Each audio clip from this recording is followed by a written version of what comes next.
జామకాయలండి. ఈ సైజు నేను 3 కాయలు తీసుకున్నానండి. ఈ సైజు మరీ ఇదిగా ఉండకుండా, పండుగ కాకుండా, మరీ ఇదిగా కాకుండా, పచ్చిగా కాకుండా దూరగా ఉండాలండి కాయలు. అలాంటి కాయలు తీసుకున్నానండి. దానికి నేను ఇలా తురిమి పెట్టుకున్నానండి.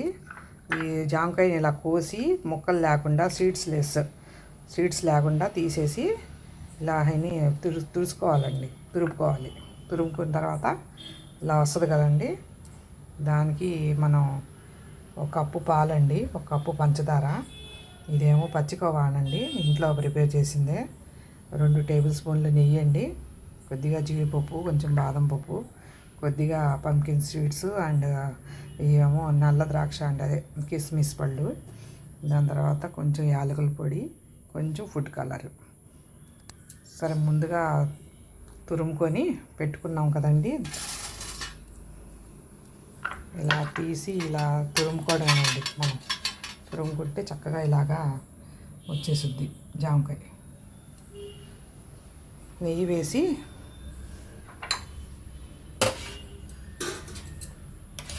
ఈ జీడిపప్పు, బాదం ఇవన్నీ మనం వేయించుకొని పక్కన పెట్టుకుందామండి.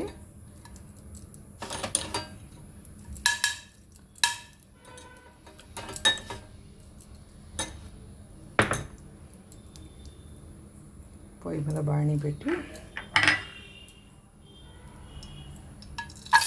ముందుగా జీడిపప్పు,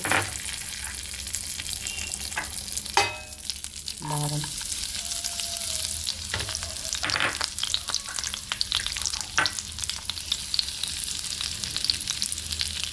వేయించుకొని పక్కన తీసుకున్నామండి. టేస్టీ జామకాయ అండి, చేయండి.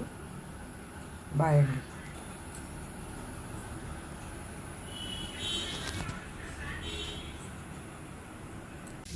కొద్దిగా వేగిపోయిన తర్వాత ఈ సీడ్స్ వేయాలండి.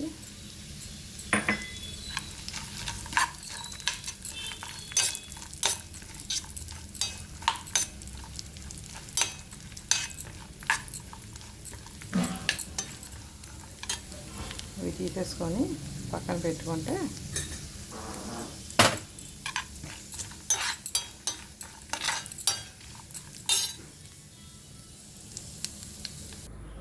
ఈ జీడిపప్పులు తీసేసిన తర్వాత ఈ మన జామకాయ తురుము ఉంది కదండి, ఇది పచ్చి వాసన పోయేంత వరకు నెయ్యిలో వేయించాలండి. బాగా వేయించిన తర్వాత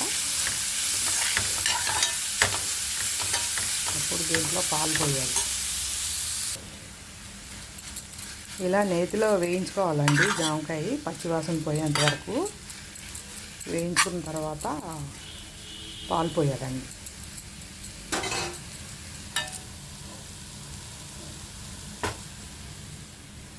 ఇవి పచ్చిపాలండి, ఇవి పచ్చిపాలు. ఆ పాలన్నీ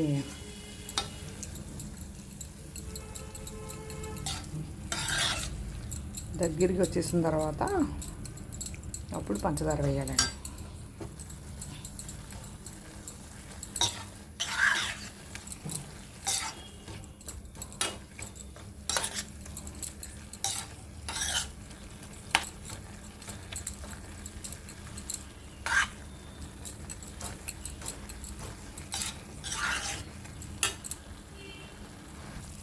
ఇప్పుడు పాలన్నీ దగ్గరికి ఇంకిపోయినాయండి బాగా. ఇప్పుడు పంచదార వేయాలి. చూసి వేసుకోండి పంచదార సరిపడా. ఎక్కువ కావాలంటే ఎక్కువ, తక్కువ కావాలంటే తక్కువ.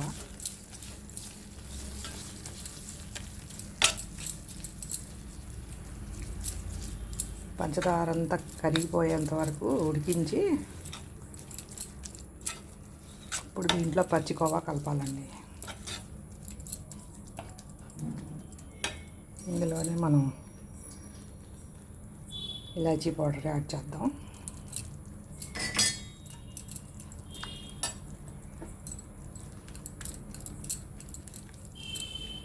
ఇలాచీ పౌడర్ వేసి పంచదార అంతా కరిగిపోయేంత వరకు ఉడికించి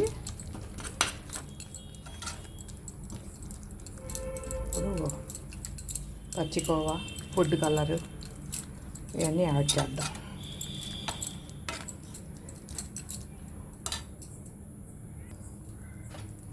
కొంచెం పంచదార కూడా వేసేస్తున్నానండి. ఎక్కువ అయిద్దేమో అనుకున్నాను, కానీ ఎక్కువ ఏం అవ్వలేదు.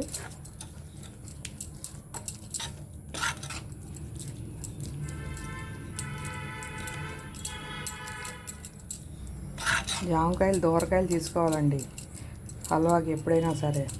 మరీ పచ్చి, మరీ పండుకాయలు తీసుకుంటే టేస్ట్ బాగోదు.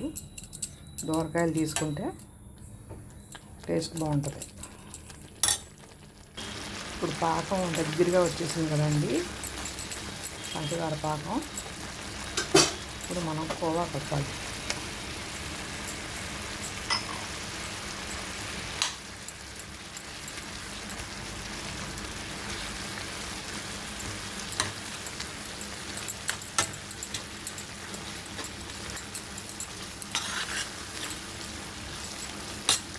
కోవా లేకపోతే పచ్చి కొబ్బరి తురుము కూడా వేసుకోవచ్చండి. కోవా వేసుకుంటే టేస్టీగా ఉంటుంది. ఒకవేళ కోవా లేకపోతే పచ్చి కొబ్బరి తురుము అయినా వేసుకోవచ్చు.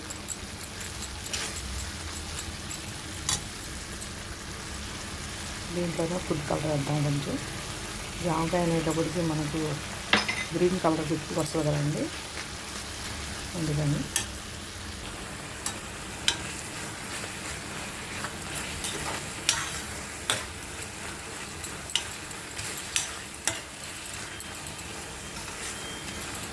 కొద్దిగా గ్రీన్ కలర్ అయితే బాగుంటుంది.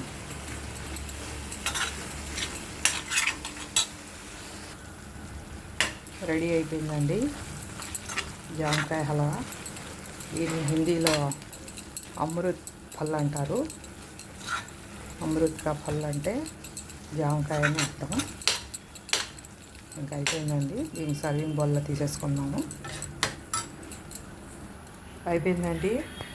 టేస్టీ జామకాయ హల్వా రెడీ అయిపోయిందండి. మీరు కూడా తప్పకుండా ట్రై చేయండి ఒకసారి. చాలా టేస్ట్గా ఉంటుందండి. చేయండి. బాయ్ అండి.